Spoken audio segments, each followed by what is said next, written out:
Hello there, and welcome to Speaking of Our Words, radio programming that brings you the wide range of voices, stories, poems, and forms of local writers, and offers you some insight into their creative process.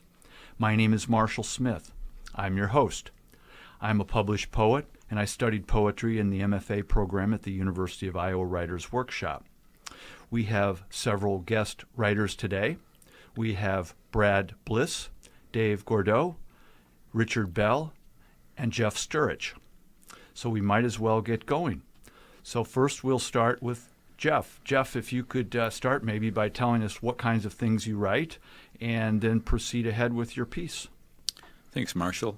I am a poet, a children's author, and just an overall creative freelance writer with the Kenosha Writers Guild.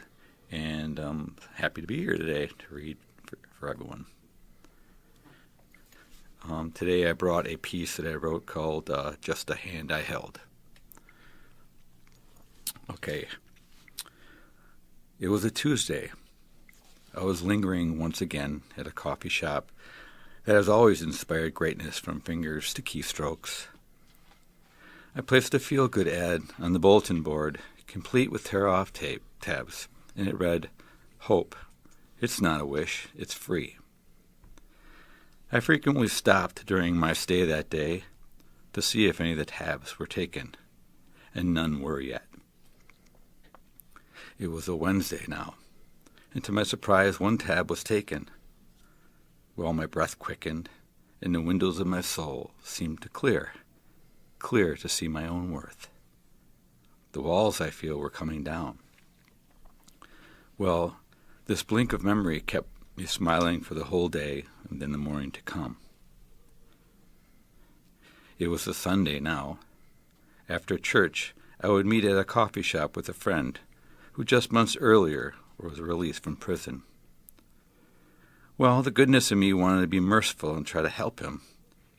Just help someone. That same Sunday, before my friend arrived, I overheard, not eavesdropping, a woman's sorrowful plight to a friend on how to learn to unlove someone, that loving out of obligation wasn't love. Her words happened to be exactly what my heart was struggling with at the same moment, trying to refine and hold my faith together all on the same thread, to get over someone. I wept inside for her when I heard her cry, and I wept for myself as well. Silly, huh? I glanced up at her, and it was such a beautiful cry. Her tear scrolls were so pure I wanted to say, "I see who you are." But I turned away after she went to place the corner of her napkin to catch her emotions from running rivers of mascara that were racing. I repeat in my head the words again, "I see who you are." All week I thought of her, and I was in and out of being identical. It was at the same time. It was Tuesday. I went to my favorite coffee shop again. Yes, I was hoping to see her.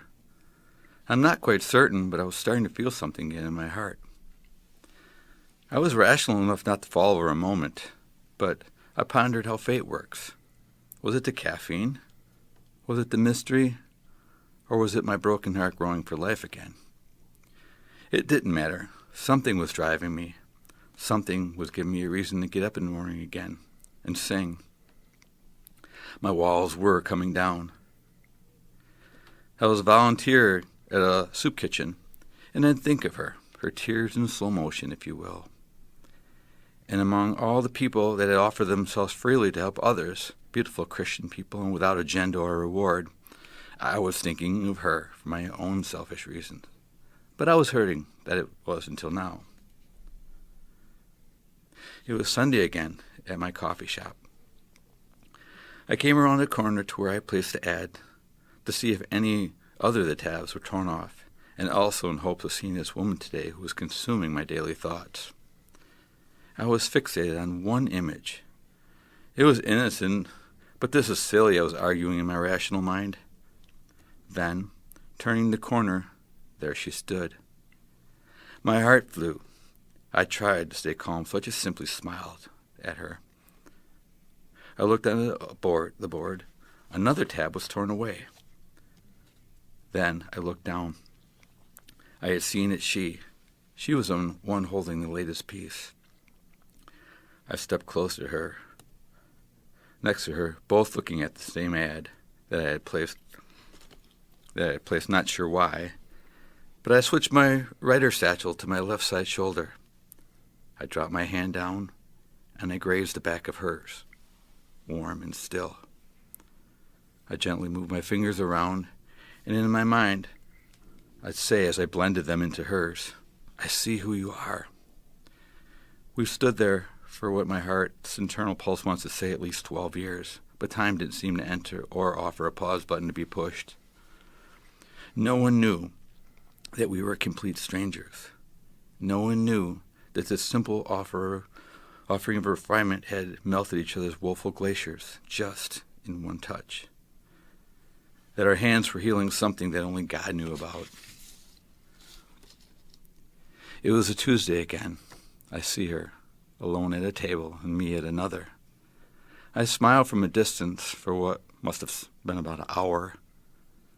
My table, I found, had a drawer, so I wrote a message, and I held it up slightly to show her the note. I show that it's in the drawer, and I leave, walking past her, wanting to stop. The words "stay forever" came to mind. Me not really wanting to leave, but I knew I must. Hoping that she will go to that drawer and read my words. Praying that she will go in that drawer and read my words.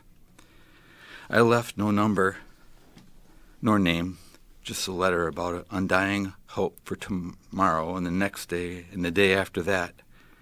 I had written, "We are not broken," that we were cut from the same cloth, and asked if she shed tears, that they only be of joy and not of a sorrowful place.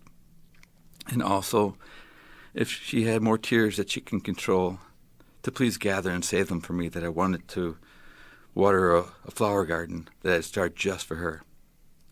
Me, I didn't have to see the flowers bloom, but for her to know that something called from her sadness can have a beautiful outcome was all I was wanting to convey. It was a Friday now. I went to my coffee shop. I sit at my table, yes, the one with the drawer. She was not there. Hopefully I can draw open the drawer to a message. There was. And it said, "Dear beautiful stranger, your words have given me hope, and for that I thank you kindly. Our blind, slashed handhold, I have to say, changed my life. As far that was the day I was in dire need of a holy answer that you gave me. I prayed for your heart yesterday, just so you know, and for you to offer such effortless kindness such as you do. I cry for your goodness. I know meeting would be not what we really have, but I cannot go a life without knowing a day without you, as strange as that sounds. But you rescued me, you know, and I feel I have rescued you back somehow. Thank you." Very nice, Jeff. Thank you. That was beautiful. Thanks. I'm wondering, if I may ask you, what was the impulse behind writing this piece? Internal struggles with a personal issue, and I happened to a lot of this story was actually true. With posting up an ad that had tear-off tabs that said hope on it, and they were taken away. So actually, something as small as that can give somebody mountains of hope. And I do meet with a friend after church on Sundays, and the same scenario, a woman was talking to a friend, and I couldn't help but overhear, and it was like we were like this one thought. So I thought, what if she was that next one person that we needed to meet? And it just was our little fateful situation. And so I draw upon that whole moment I had inside, and that moment of seeing that woman, but never really meeting her. But it was a kind of internal heart wish for me. Well, it's a very intimate story, so it does strike me as something that is very close to your heart and your imagination. Mm-hmm. Yeah. So I'm wondering also, did you do a lot of editing, or did this piece kind of flow out of your mind as it is right there? Or It did. I noticed that when I was reading it, that there were a few dropped words, as normally I do. My thoughts go faster than my typing. But then I, added a few things in there that were to intensify the emotion in the story. And I really do believe these kind of fate things happen. So maybe one day I'll walk around that corner and run into the same person that I saw that day. She glanced at me through a mirror that was hanging on the wall, and I just tried not to catch her seeing me. So maybe she'll listen to this podcast. this is true. Very good. Very good. Thank you. Any other comments you want to make about it? I've wrote before that, being rescuing somebody and having somebody rescue you right back. I think that is probably one of the most repetitive romantic things that keep running through myself. That maybe I want to be rescued back, and that's just the underlying to how I write and the passion I write. So.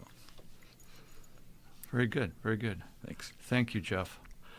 That was Jeff Sturycz. And next we have Brad BLiss. Hello. Brad, if you could tell us what kinds of things you like to write, and then proceed with your piece. I've kind of run the gamut with what I write, but lately I've focused on finishing up some poems that I thought children might like. I've been with children, working with children pretty much all my life, and In what capacity? As a teacher. I've taught 5th grade for about 16 years, and currently I'm teaching a 5th and 6th grade split in Union Grove. So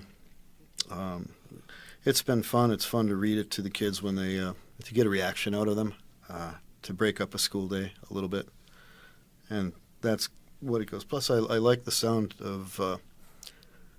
I like wordplay. It's a lot of fun for me. It's kind of like solving a puzzle, because it's a lot of end rhyming, so it has to be a little more cropped, I think, than something that's more free. But I have 3 poems, and I'll do them. Great. Run after another. Sounds great. Okay, great.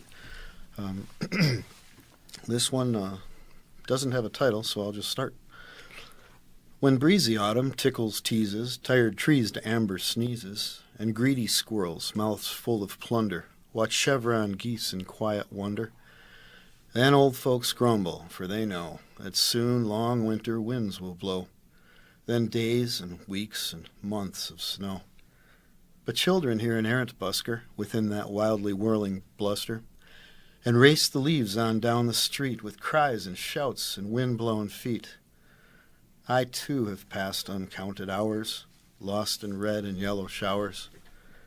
O time, you thief, you plot and sum, then take our youth that age may come. You turn our gaze, and last we learn, one may look back, but not return. The second one has to deal with the problem we all face of having our hands or feet over the bed and what might happen at night when the boogeyman come out from under the bed. And this one goes, when moonlight mingles with dust bunnies, tiny tots get upset tummies, for something neither live nor dead is wumbling underneath their bed. And should a pinkish toe or finger lag or linger past the sheets, that unhappy little digit might become a tasty treat. The worst is not the snip and plop of toes upon the floor, or the lack of means to point or pick your nose just like before, nor that wretched sound of crunching, of mandibles gone munching, or the fact that something's lunching on parts that once were yours. No. What's awfulest and horriblest, the sound you utmost dread, more than gastric juices sloshing, or enthusiastic noshing, or the conscientious push and pull of interdental flossing. It's the satiated belch beneath your bed. So then, when the moon flies past your window, as you lay there counting sheep, best to count your toes and fingers too, and have a pleasant sleep. And the third came from just the busyness of life, and I was just thinking where it might not be busy. And I thought about the woods and the winter. Winter slows us down. Gathered deep within the folds of winter, warmed by hearth and kindred's faithful ties, small voices retell ancient stories to youthful hearts and not the worldly wise. The woodland's furtive ones come gather round, brave now they rest in fairy sight. A winter's tale begins at sun's declining, when stars ascend across the face of night. The stories weave their way among the listeners, of trees that walked while flowers spoke with ease, when Pan might wander through the paths of his domain, and fearless spirits wandered where they pleased. The madding throng of men will never see them. The fairy world grows dim in neon light. With hearts beguiled, we crave the noise of May, and turn our backs to stories told on quiet winter nights. Very nice, very nice. Thank you very much, Brad. May I ask you a couple of questions? So the last poem, the third one, used the rhyming scheme was quite a lot different, it seemed to me. And I'm wondering, do you always use rhyme?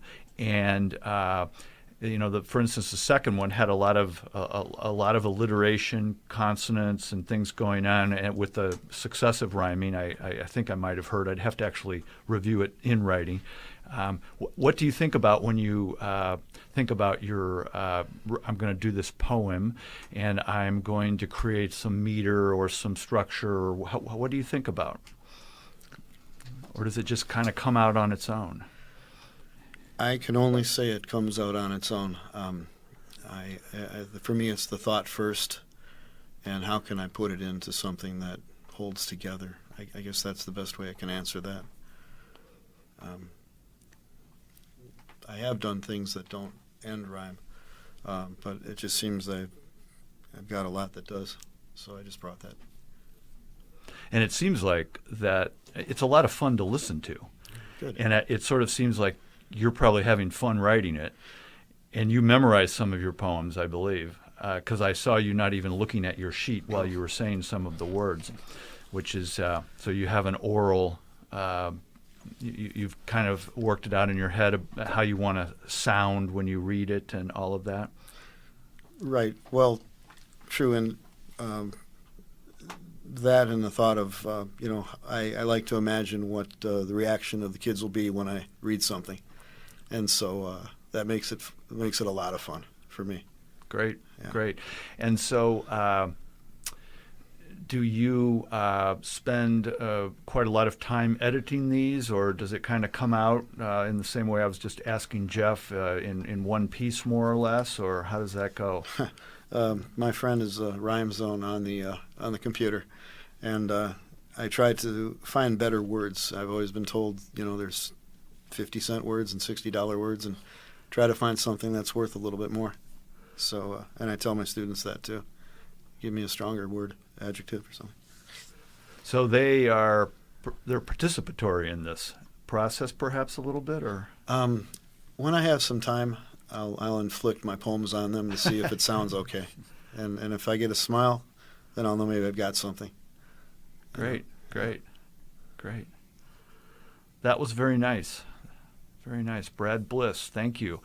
Unless you have any further comments you'd like to make about your writing. No, thank you so much for allowing me to come today. I've really enjoyed this. It's the first time I've ever done anything like this, so thank you. Great. Very good. So next we have Dave Gourdoux. Dave, if you could tell us also maybe what kinds of things you like to write, and proceed ahead with your pieces. Okay, sure. I've been focusing on novels for the last few years. I wrote and self-published one. I've got another one I just finished that I'm searching for a publishing company or agent. And I just began my third novel. I also write essays occasionally and reviews of films and books and short stories, a little bit of everything, as you see from what I selected today. Great. So first thing I have is it's actually 4 very, very short stories. And you guys will see very quickly what ties them together. So hopefully you'll find it somewhat entertaining. The first one is called A Ripping Good Time. Shortly after the table saw accident, Rip wrapped his ripped fingers around the sandwich wrap that had been wrapped in Reynolds wrap. Wrap played on Rip's radio. Rip gripped the wrap with his ripped fingers tight in the night and thought about the cruise he was going to take. Rip had never been on a trip on a ship, and it frightened him. Rip was out to prove that he wasn't lazy like people thought he was. Rip's bum rep was a bum rap. Others were hip to Rip's trip on a ship, and through loose lips helped Rip come to grips with his fear of trips on ships. Hey, let me get a glass of water after that. Okay. Okay, the second one is called A Ham on Turkey. Experts determined that the antique cushioned footstool was Turkish in origin from the 1300s, making it an Ottoman Ottoman. Its owner was a man named Otto, who was a direct descendant of Osman, and was therefore an Ottoman man named Otto. The incident with the Ottoman man named Otto and his Ottoman and the axe was an accident. And while the axe may have left an indent in the Ottoman man named Otto was cleared of any wrongdoing when it was determined that not only was the axe incident accidental, in the grand scheme of things, the axe accident was incidental and thus not that important. Incidentally, this is the first known accidental use of an axe by an Ottoman man named Otto against an Ottoman on record, either accidental or intentional. Okay. Excuse me. This one is called March Madness. Indiana was preparing to play Oklahoma in the NCAA tourney. The two teams were so equal in talent that Victor had trouble predicting the victor. He grew impatient in his anticipation and called his Aunt Fay, a lactose-intolerant patient who the staff at Victory Memorial had lost patience with. Aunt Fay, it's your nephew, Victor. Who's your pick for the victor between the Hoosiers and the Sooners? Fay said, do I understand, Victor, that you can't pick a victor without knowing what your Aunt Fay may say? I, my fellow patients, advise patience. You know who's your victor, Hoosiers or Sooners, sooner than you realize. Victor replied, I need to pick a victor sooner than Fay may say. Though my aunt is a patient, the anticipation of who will be the victor is more than Victor's patience can bear. At that point, the nurses had become intolerant of Fay's lactose intolerance. It wasn't just Fay, they lost patience with 2 other patients, too, dismissing their symptoms before dismissing them from the hospital. Victory Memorial then developed a bad reputation as an institution with no patience for patients and became known as an inhospitable hospital. And finally, this last one, I'll put you out of your misery by reading this last one. So, Please do. this is called You Go Your Way, I'll Go Norway. It was autumn. The Vikings were preparing to depart for America. Leif has to leave before the fall leaves fall, Eric's son said of Leif Erikson. If Eric's son wants to leave with Leif Erikson, an elderly elder replied, then Eric's son and Leif Erikson will both have to wait until when Sven intends to leave. Sven was the project planner in charge of planning the project. All that had been provided so far was projections of when Sven projected the project to start. The ships need to be repaired first, Sven replied. We have to wait for the parts before we can depart. Not only is the date we depart dependent upon the parts, but we can't forecast the date we arrive until we know the date the parts arrive. Have the parts suppliers supplied us with the part of the plan when the parts are supplied to us? In other words, do we know when the parts suppliers will supply us with the parts? The elderly elder asked. I don't know when the parts suppliers will depart with our parts, Sven replied. So I don't know when we'll install the parts suppliers will supply us with. So I don't know when we'll depart. Once the suppliers arrive with the parts, not only will we be able to determine when we depart, but the arrival of the supplies will supply us with what we need for an arrival date. I just want to know, Erikson said. Will Leif Erikson be able to leave in the fall before the leaves fall? Leave that to Leif Erikson, Erikson, the elderly elder replied. That's very entertaining. It was. You have more, don't you? Yeah, if you have time. We have time, indeed. Let me just ask you about that piece that you just did, those four. So this is really fun to listen to, and I'm immediately reminded, for some strange reason, of Dr. Seuss. Yeah. I don't know if that has any influence here or not, but so you must have a great deal of fun writing something like that. Yeah, that's. I love wordplay too, like Brad had said, and I'm somewhat infamous for my bad puns. So this is just an extension of these technically aren't puns; they're more tongue twisters. It was just interesting to see how far I could go with it. Very good. Go ahead. It was a good way to waste an afternoon or so writing it. Okay. Sounds good. Yeah, go ahead with whatever else you have.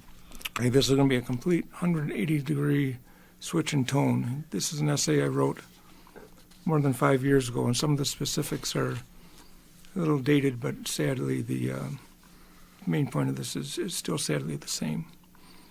So this is called Fear and Hatred and Profits, and it's an essay. Friday, December 14th, 2012.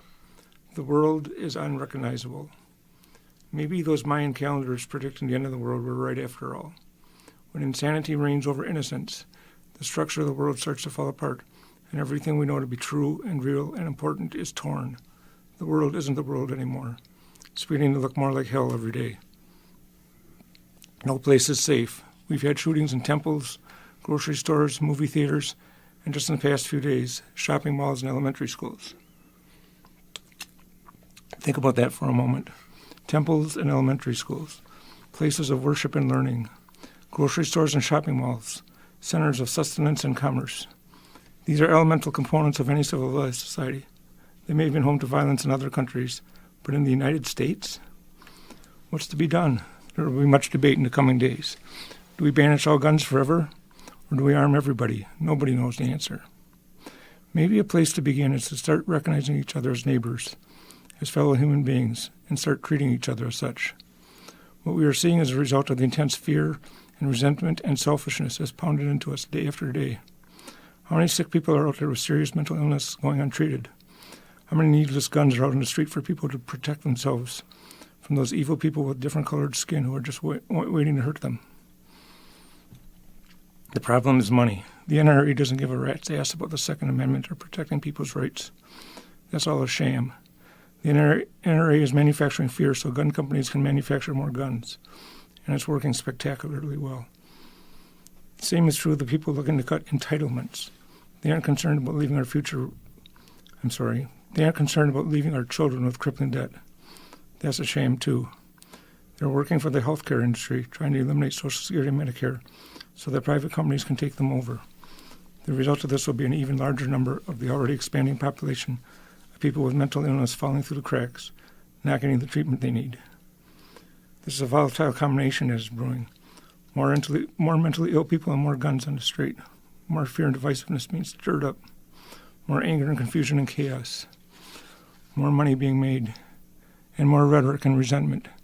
It's all festering right beneath the surface and is spreading like cancer. It's ironic that the same people who so fervently go on and on about the rights of the unborn are the ones shrugging their shoulders today saying, bad people do bad things, there's nothing you can do. Today, 20 innocent children were slaughtered. They're between 5 and 10 years old. Any society that can't protect 5 to 10-year-old children is a miserable failure.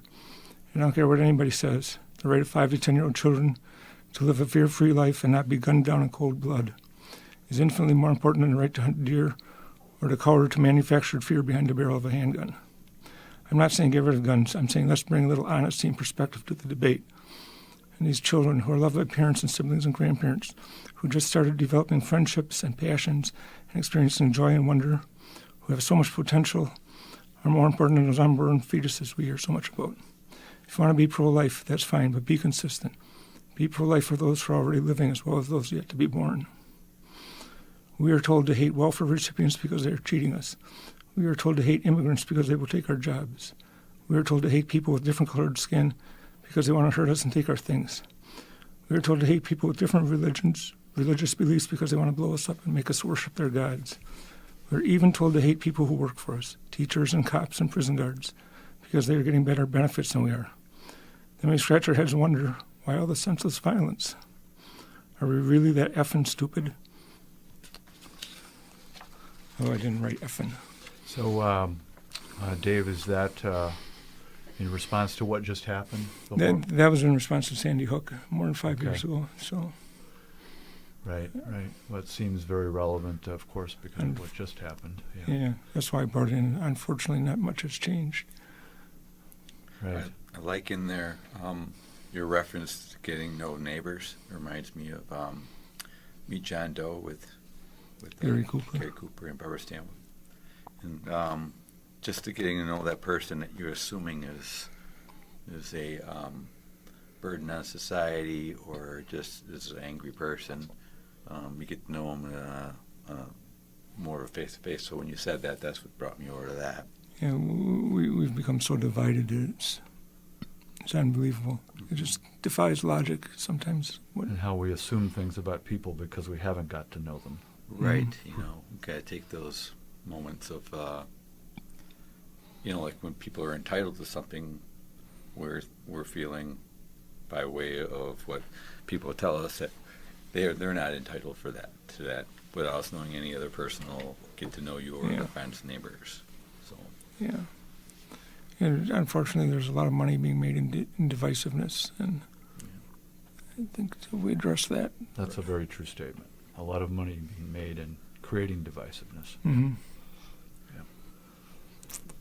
Go ahead. Do we have time for one more? Absolutely. Okay, You this got is time some- for whatever you got. Yeah. This is somewhere in between those two, so that's pretty broad. But this is a short story, a short piece of fiction that I wrote a few years ago as well. It's called That Would Be Nice. I'm going to take a quick swig of water. Okay, that would be nice. Her breathing had become soft and shallow and her eyelids heavy. Rays of the evening sun shone brightly through the picture window. The little square fan he'd positioned in the small windowsill across from her labored steady and inadequate, softly pushing the stale hot air through the room into her bed, causing a slight but rhythmic waving of the stray strand of iron gray hair that rested on her cheek. He was sitting in his favorite chair, positioned at her bedside. "Can I get you anything?" he asked. No, don't bother." Her voice was soft and weak. "It's no bother," he insisted. "How about a glass of lemonade?" "No, that's okay." "Are you sure? I was just going to fix a glass for myself." "Well, if you're going to fix one for yourself anyway, sure, I'll have a glass. With some ice? That would be nice." He smiled and got up and went to the kitchen. Alone in the living room, she could hear the drone of the fan, steady and soft but strong enough to drown out the ticking of the grandfather clock. The sunlight was starting to fade, and the early evening shadows were lengthening. It was still hot and humid, but somehow, if only for the moment, between the fan's hum and the cool darkness of the shadows, a sense of contented comfort overcame her. In that moment, she looked across the room and saw the familiar bookshelves, the grandfather clock, the lamps and furniture, and the framed photos of children and grandchildren that were hung on the wall or propped up on end tables. In the half-light of sunlight and darkening shadows, with the hum of the fan as the soundtrack, she felt a profound sense of beauty and peace, and there was no pain. She was centered in the world her lifetime had created, and the quiet familiarity of her surroundings was suddenly extremely satisfying. He came back into the room with 2 tall glasses of lemonade, ice cubes jangling as he walked. He set one on the next nightstand next to her bed and leaned over to turn on the lamp. "Leave it off," she said. "It's nice and cool without the light." He sat back in his chair and took a long sip from his glass. She leaned forward and, gripping her glass with 2 unsteady hands, slowly raised it to her lips and took a gentle sip, tilting the glass far enough back to let ice cubes brush her lip. She held the sip, cold and tart, in her mouth for a moment before swallowing it. It was just a swallow, but it was wonderful, as she felt a refreshing cold travel deep down inside her. She couldn't help it as a broad smile formed upon her face as she returned the glass to the nightstand. He saw her smile, and he couldn't help but smile too. He started to say something, but he stopped, and they sat there in the warm shadows of the early evening, silent with fading but contented smiles. She looked around the room again, then into his eyes. "John," she said. "Yes." "Do you think tomorrow we could go for a ride?" He leaned forward in his chair. She hadn't wanted to get out of the house for weeks, and he wasn't sure she'd be strong enough. At this point, he didn't even know if he'd be able to get her into the wheelchair. Sure we could. Where would you like to go? I think I'd like to go by 18th Avenue and drive by our first apartment. I'd like that very much, she said. I haven't been by there for the longest time. We could stop and walk through the park like we used to. Then maybe we could stop and have lunch at Buster's. They always had such good lunches. Do you think we could do that, John? She looked tired, but tranquil and content, as the deepening shadows moved across her face. Of course we could, he said. That would be nice. Very nice. Thank Very you. nice. So, how biographical is that? Is there anything real in your life that is a story about, or is this more out of your imagination? It was kind of the physical elements of it, the people and the positioning of the bed and so on, were based on when my mother passed away in the early 90s. And we all took turns standing vigil by her bed. So the characters were my mom and dad, and I just imagined that combination, that conversation between them. It's it's a very. I guess we all go through with parents and loved ones. We go through some of these things, and that touches me a great deal. So Thank you. yeah, it's very Very vivid. The lemonade, pausing in there to taste the tart was, just super great visual there. Yeah, great visuals. And then no thanks. I don't want any. Are you sure? I was just going to make some for myself. Yeah. Well, okay, if you're going to make some for yourself, so not wanting to impose, and we all see these sensibilities in others around us. So and your father in that case, I guess, had to push it just a touch, and found a diplomatic way to do so. So to bring her on board, that's very nice. I think it's in those quiet and kind of those quiet and seemingly inconsequential moments of kindness are what's really important, I think. And I want to bring it out that this is just a quiet evening late in my mom's life that was filled with kindness and contentedness. Very nice. Very nice. Do you have more? If you want, I have one more, but I That don't would be have to. fine. Yeah. We'll probably easily fit that in, so please do. Okay, this kind of reverts back to the tone of the first one. It's kind of silly. Okay. I think this is called The Lost Notebooks. And had I written this in 2018, I probably would have used Twitter as the device, but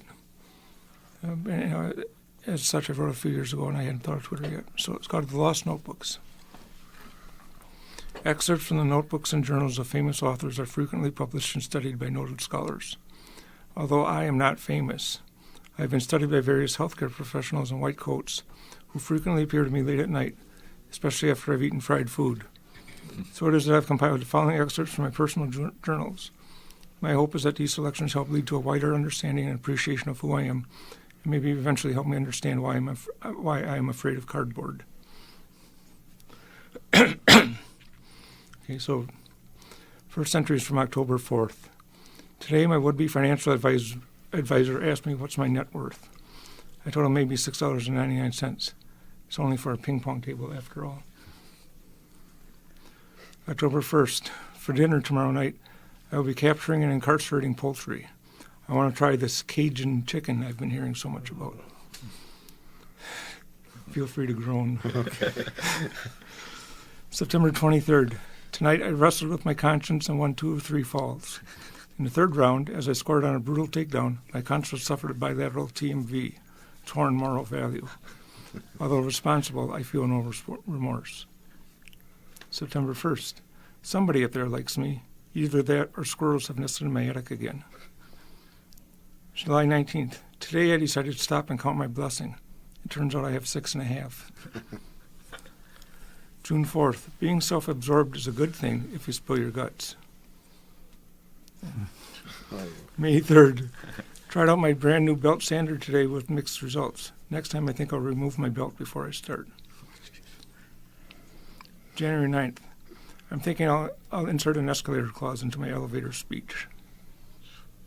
December 14th. Lucille Ball used to measure how angry her husband was by how loudly he'd yell at her. The unit of measurement was decibels. November 8th, tort reform. As long as it has multiple layers and a cream filling of some sort, I'm okay with torts as they are. If they're serious about improving desserts, they should start with pudding reform. January 1st. If I eat a hamburger on an airplane, am I actually eating air beef?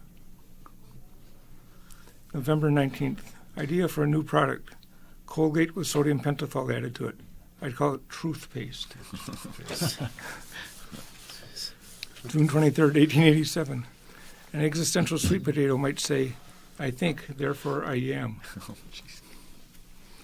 July 4th, 1776. Next Thursday, I have a semi-colonoscopy scheduled. A procedure where the doctor inserts a scope in my novel and searches for 2 complete sentences where the conjunction has been left out.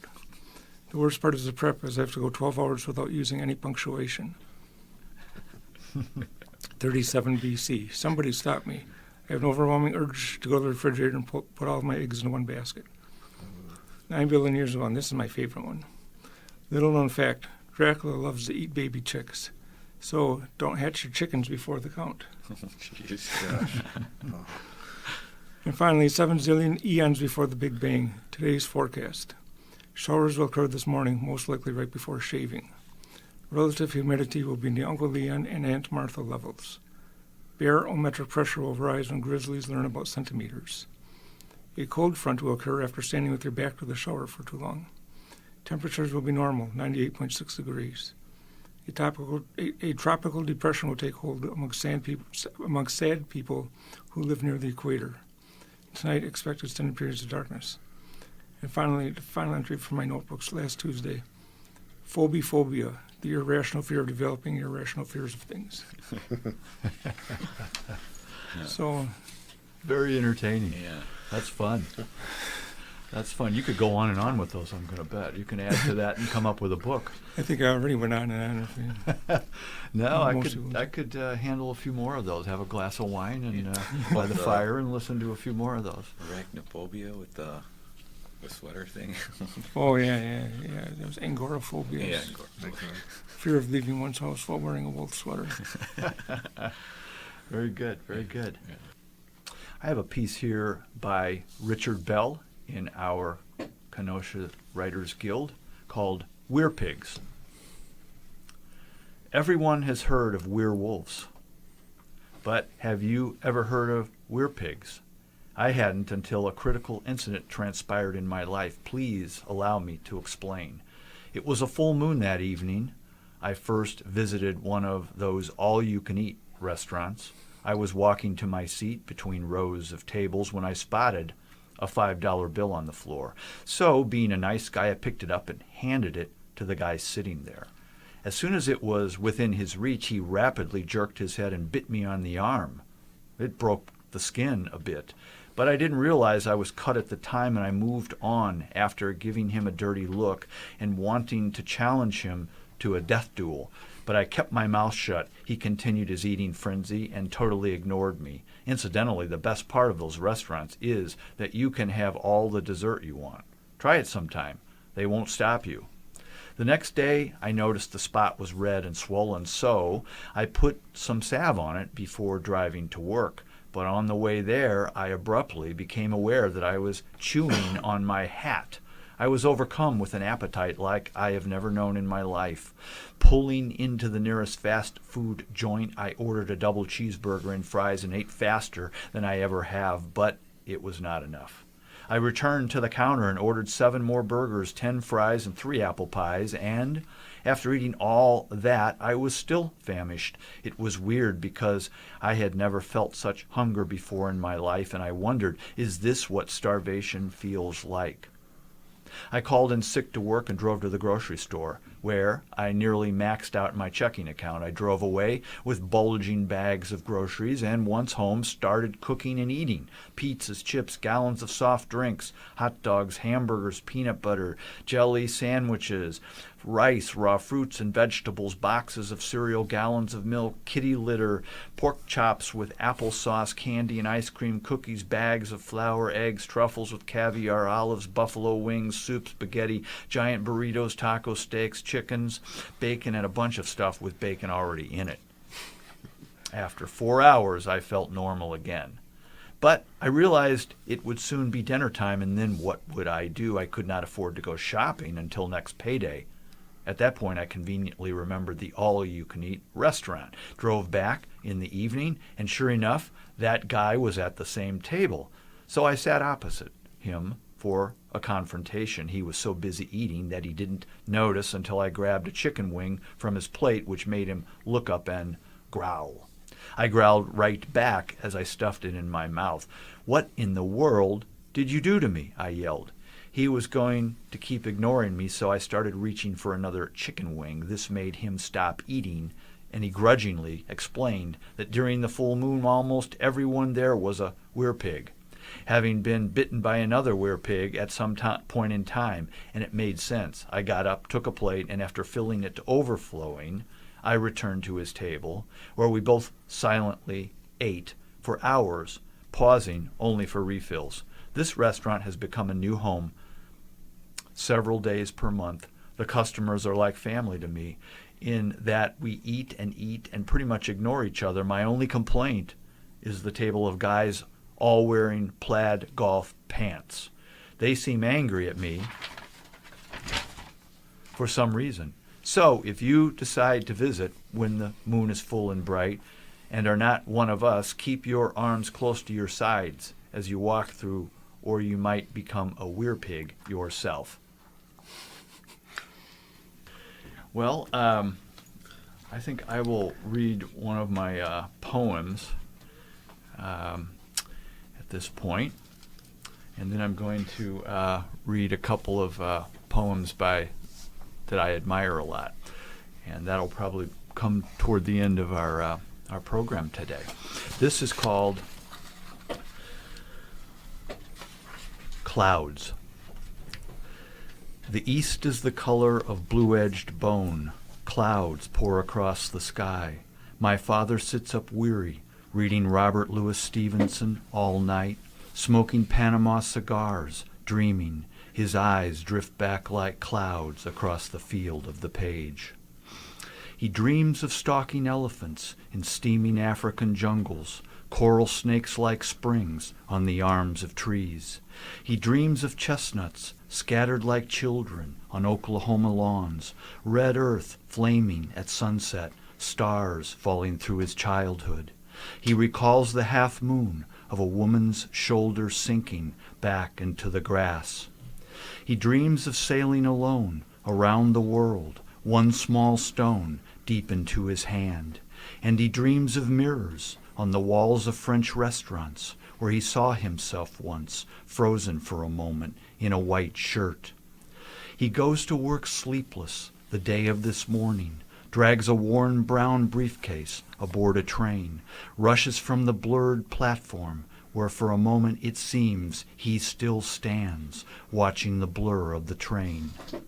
From a tall office window, he looks out across the lake to where there used to be pirates, where there used to be an island, and he lights a cigar and lets clouds sail from his lips.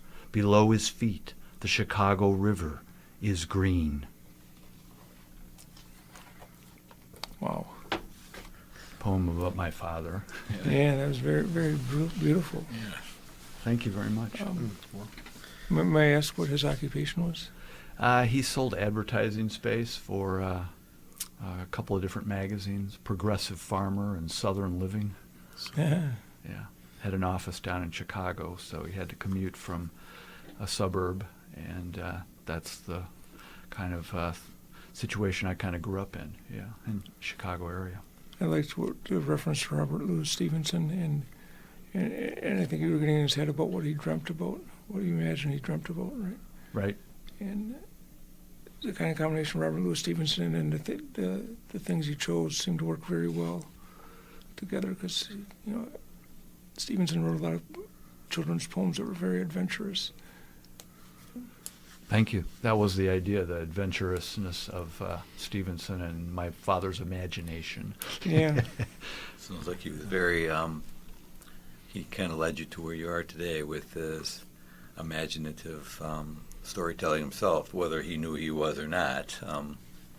That's where we pick up our creative stuff from parents and surrounding mentors. That's an interesting point.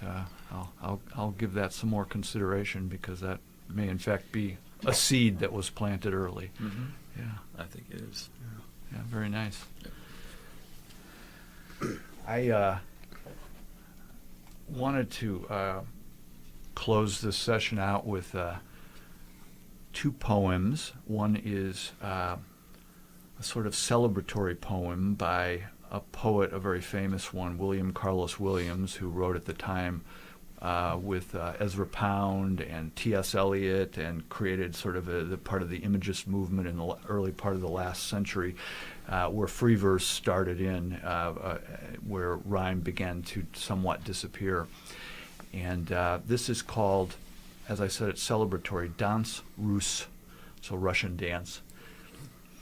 If I, when my wife is sleeping, and the babe and Kathleen are sleeping, and the sun is a flame-white disk in silken mists above shining trees, if I in my north room dance naked, grotesquely, before my mirror, waving my shirt round my head and singing softly to myself, I am lonely, lonely, I was born to be lonely, I am best so. If I admire my arms, my face, shoulders, flanks, buttocks, against the yellow-drawn shades, who shall say I am not the happy genius of my household? I think that's quite fun. Yeah. And a poet a little later than William Carlos Williams, who's also deceased now, James Wright, from the last century, wrote a poem among many that he wrote. He was very prolific, lying in a hammock at William Duffy's farm in Pine Island, Minnesota. And this poem has a slight trick to it, which is what I sort of enjoy. Over my head, I see the bronze butterfly asleep on the black trunk, blowing like a leaf in green shadow. Down the ravine, behind the empty house, the cowbells follow one another into the distances of the afternoon. To my right, in a field of sunlight between two pines, the droppings of last year's horses blaze up into golden stones. I lean back as the evening darkens and comes on. A chicken hawk floats over, looking for home. I have wasted my life.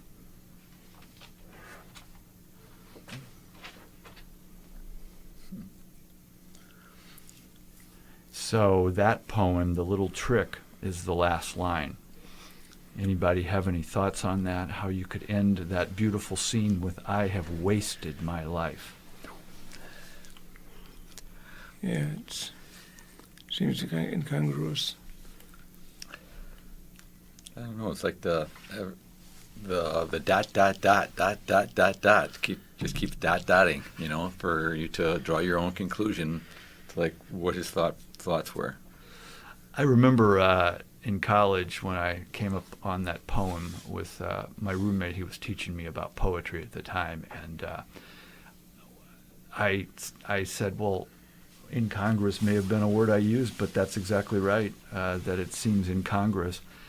And I think what he's saying is, and it is open to interpretation, but I think what he's saying is all of this beauty in this moment, and I've wasted my life not living these moments. I've spent so much time doing all this other stuff, and here is this glorious moment that I could have more of if I spent more of my time living in these moments. So I think it's not negative, it's quite fun, and it's quite, he's worshiping the moment that he's in, I believe. Yeah, and there's slight ponders of regret of what could have been more. You know, more is more, and less is less. It's just fact. Yeah. Right. The line that stuck out for me there, I still remember, is about the cowbells fading as they go. In other words, putting the cows out to pasture, I think. And the image of them on scene, but their galbo's fading, meaning they're going further out. For some reason, stuck with me. Very nice. I think we have enough time. I'll just read one more poem of my own called Cairo Hotel. And so I was in Cairo recovering from travel, and I wrote this for my host and sponsor, Dr. Ahmed Abdel Salam. Sitting by the Nile, a listless cloudy day, wind stirring in the leaves, my terrace plants shiver as the call to prayer echoes in the streets below. So little of what we do matters, so little of what we think true is. The imam's voice cries, sings, and broadcasts through our neighborhood. Does he cry out for justice among men? It's a language I don't understand. Carefully, we listen to our world. Carefully, we collect the clues. I am lost in Cairo. I will eat my lunch of almonds and dried figs, sip my green tea, waiting for the sun to go down. There is nothing I need.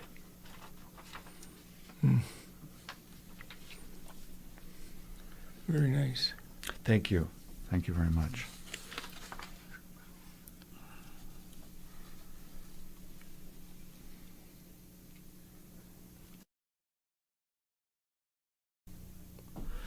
We are now going to close, and I want to thank our guest writers from the Kenosha Writers Guild, Brad BLiss, Dave Gourdoux, Richard Bell, and Jeff Sturycz. Thank you, gentlemen. Do any of you have any blogs or websites that you'd like to share? Not as of yet. None whatsoever. Okay. Mine is called Drivel by Dave, and it's DJ Gourdoux, Gourdous, at .com. Is it djgourdoux.com? Very good. Very good. Thank you. Dave, would you like to share with us about the Kenosha Writers Guild meetings and the times? Sure. The Kenosha Writers Guild is an open group. We're open to the public. Anybody can come. We meet on the second and third Thursdays of every month. The third Thursday is our open meeting. That's probably the best one to come to get an idea of what we're about. And we're made up of fellow writers, people bitten by the bug to write, and they need to share it with somebody. And the other Thursday meetings, the second Thursdays of every month, we have workshops or in-depth critiques. So check us out at our webpage, KenoshaWritersGuild.com. And if you have any questions, send me an email at djgourdoux@gmail.com. Very good. Thank you. So this show, this radio program podcast we're putting on is a production of the Kenosha Writers Guild. If you have any questions or comments or wish to participate on this program, please visit KenoshaWritersGuild.com and come to one of our meetings. Please visit the Facebook and YouTube pages for this show, Speaking of Our Words, and feel free to leave a comment. Thanks to Dave Cole and WGTD, Steve Brown and Nita Hunter, our engineer, Russ Weller, Lisa Adamowicz-Kless, and the Kenosha Writers Guild. Thank you very much to all of our guests. Again, our guest writers. This is Marhsall Smith. Remember, the world needs your poems and stories. We will see you again. Thank you for listening to Speaking of Our Words.